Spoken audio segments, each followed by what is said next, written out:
Good morning, this is Mission Alive. I'm Greg McCann.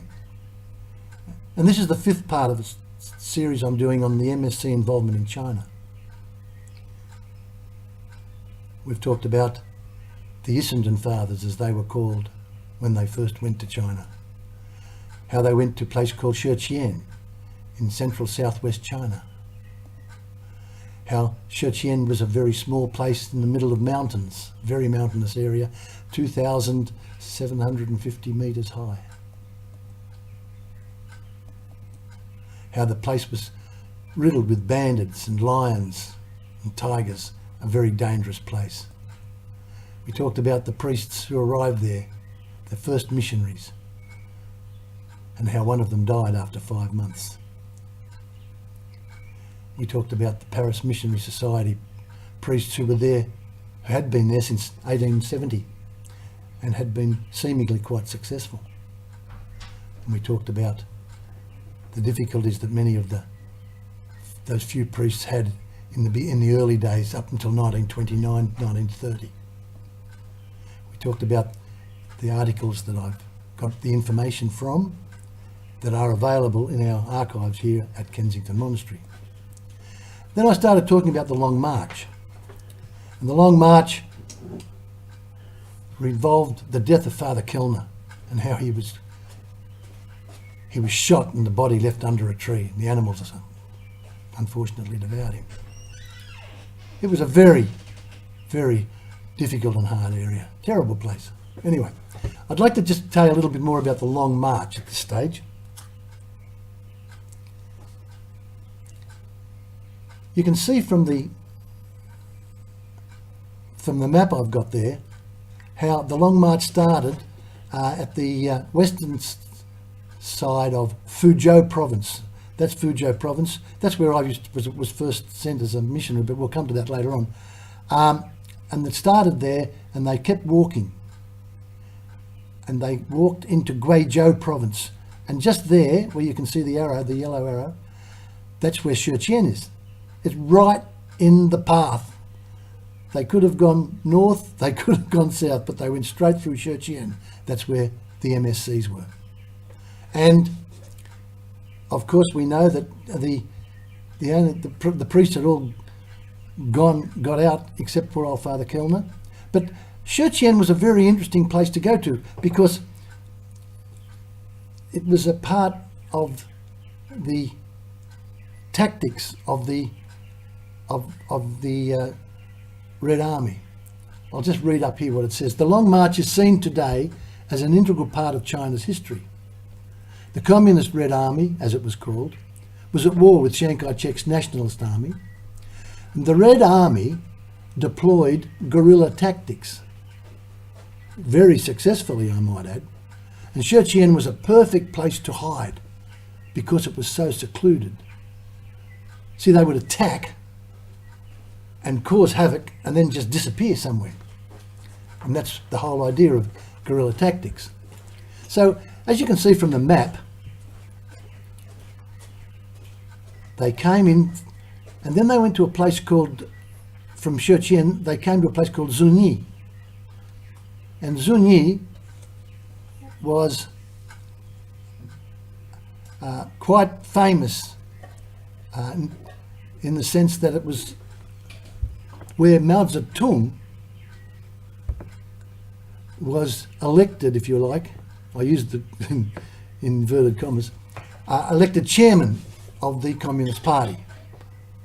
It's a place of great historical value to today, and in fact I lived there for 4 years, but we'll come to that later on. Anyway, the presbytery was the perfect place in Zunyi for the Communist Party to stay, and the church was the perfect place to hold for the Long March to hold their meetings because they were the best buildings. They had the best ones.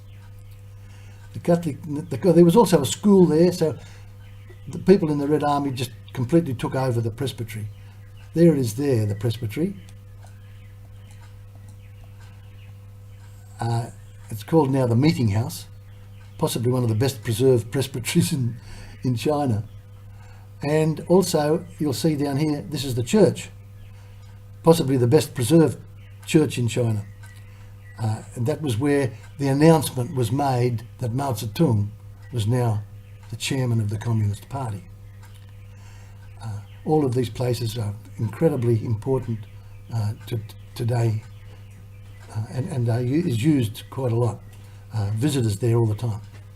Okay, so that's Zunyi. You can also see in the long march that from Zunyi, they went right around here down the bottom into Yunnan province. Now, just there where that blue arrow is, that's Dali, or Dali as they say. And Dali was where Father Kellner was killed. So he walked from here, up there, around there to Zunyi, down there, right down there to Dali, where he was killed. I've been to Dali.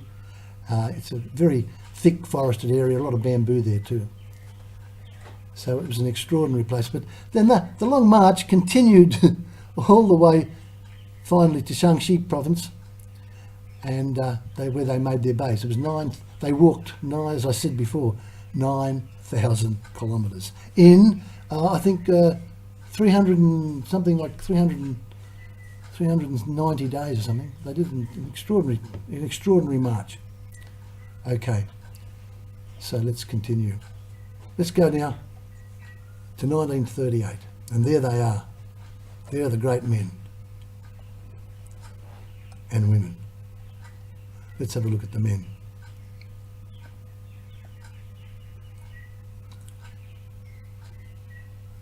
Father Klesner, the superior.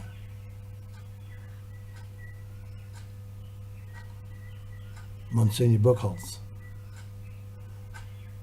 Pierre Daris, who was probably Paris Missionary Society visiting at the time, and that's why they took the photo, I don't know.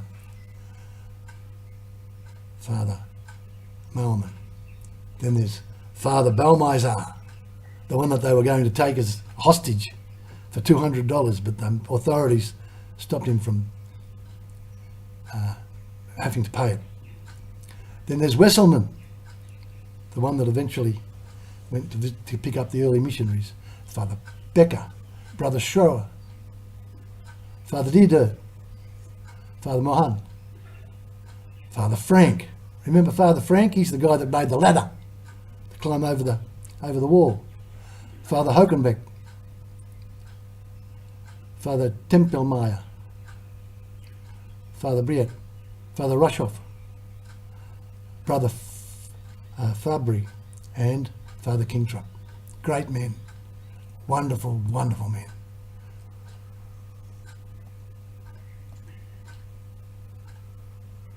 And there's the sisters.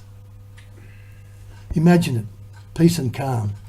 The late 30s were a comparatively peaceful time. And the sisters arrived in 1934.